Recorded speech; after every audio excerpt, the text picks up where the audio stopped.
Dr. Elaine Mercer had witnessed many strange things during her 15 years aboard the interspecies medical station Harmony. The massive orbital hospital served as neutral ground where the 12 spacefaring civilizations of the Concordat could seek treatment regardless of political tensions or biological incompatibilities. As chief xenopediatric specialist, Elaine had treated offspring from every known sentient species. But she had never seen anything like the child that arrived on that fateful day.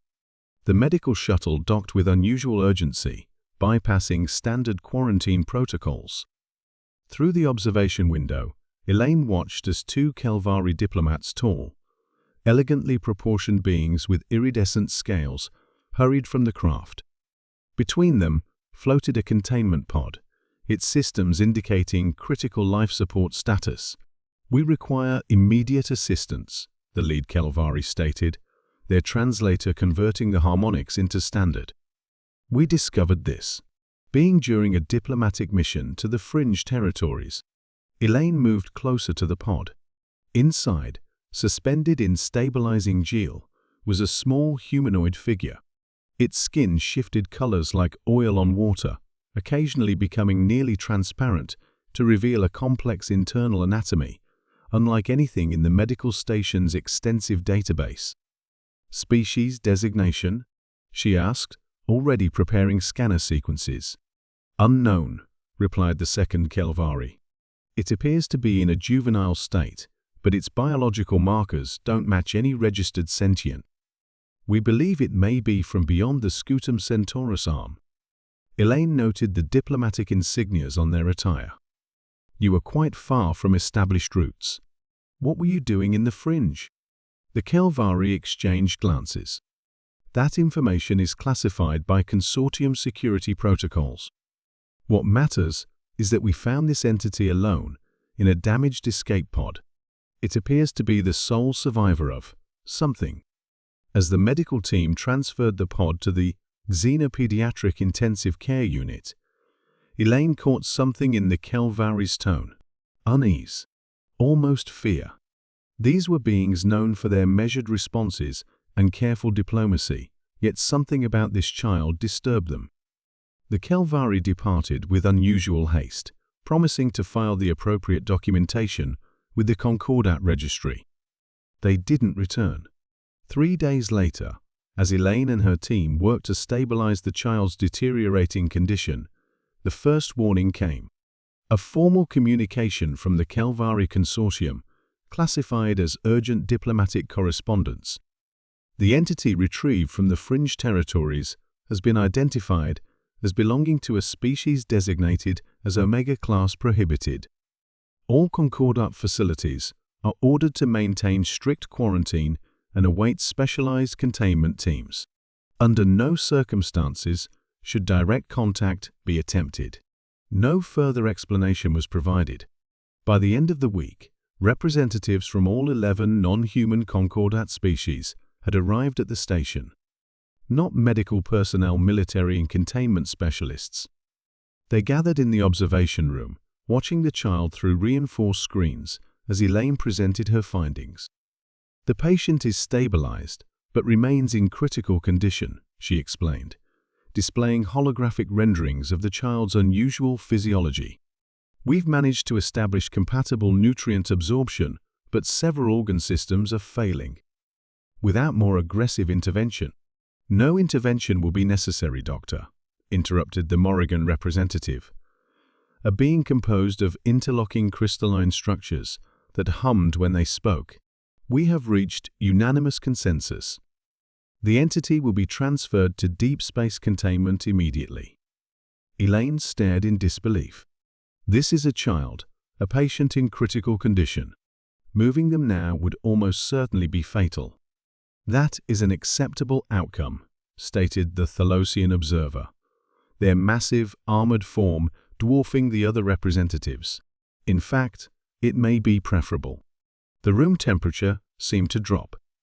Elaine looked from one alien face to another, searching for any sign of compassion or reason. She found only cold resolution. "Would someone please explain what's happening here?" she demanded. What exactly is an Omega-class prohibited species? The representatives exchanged glances before the Kelvari diplomat finally spoke. There are certain species in this galaxy that represent existential threats to all others. The one you harbor is among the most dangerous ever encountered. It's a child, Elaine repeated incredulously. It is the offspring of cosmic predators, countered the Morrigan. A species that does not merely conquer, they consume. Civilizations, worlds, stars themselves. The adult form possesses abilities that defy conventional physics. The Devourers, added another representative solemnly. We thought them extinct after the combined fleets of 17 advanced civilizations, most now gone, unleashed weapons of last resort against their homeworld 5,000 years ago. Elaine struggled to reconcile this with the small, vulnerable patient who had begun responding positively to simple human contact, whose vital signs strengthened when she spoke soothingly or played gentle music in the isolation chamber. Even if that's true, this child has done nothing wrong, she insisted. We can't condemn an entire species based on historical accounts.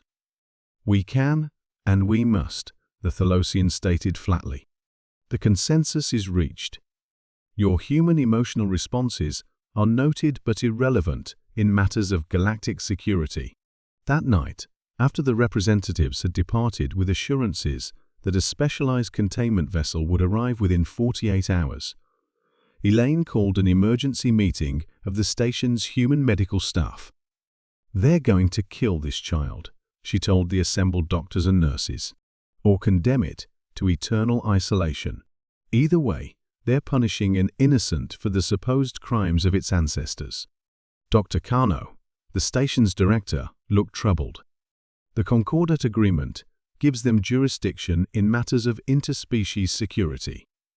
If we interfere, Earth could face serious diplomatic consequences.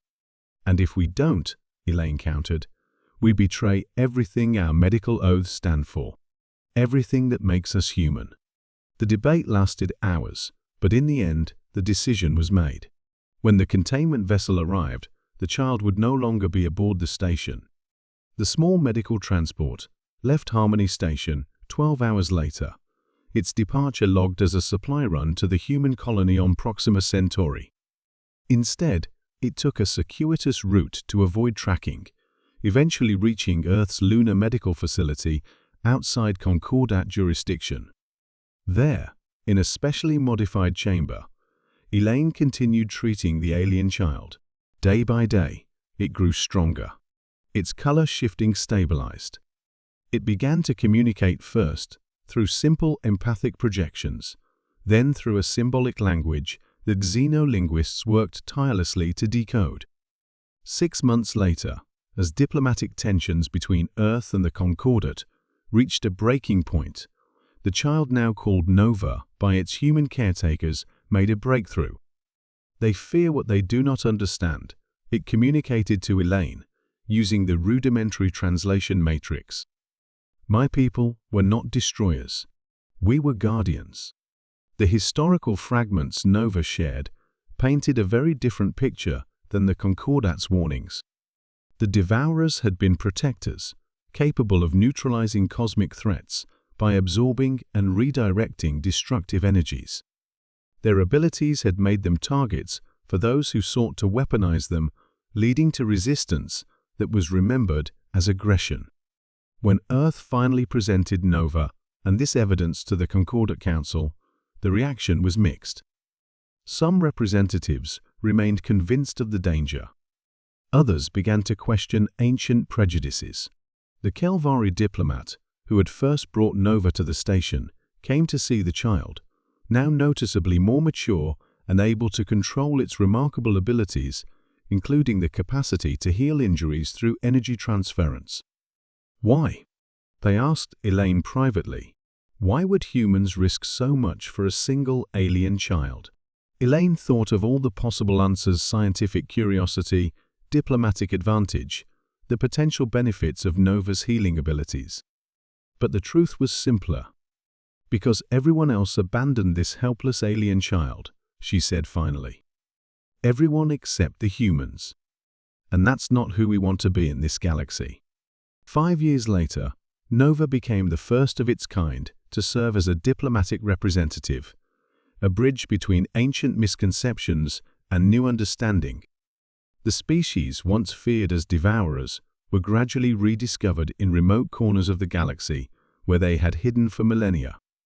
And when the cosmic threat the ancients had feared finally did emerge from intergalactic space, a wave of entropic energy that consumed everything in its path, it was Nova and its kind who stood with humanity and the Concordat to defend all life in the galaxy. Sometimes, Elaine reflected as she watched Nova address the new Interspecies Council, the greatest acts of protection begin with the simplest acts of compassion when everyone else abandons a helpless child, except the humans.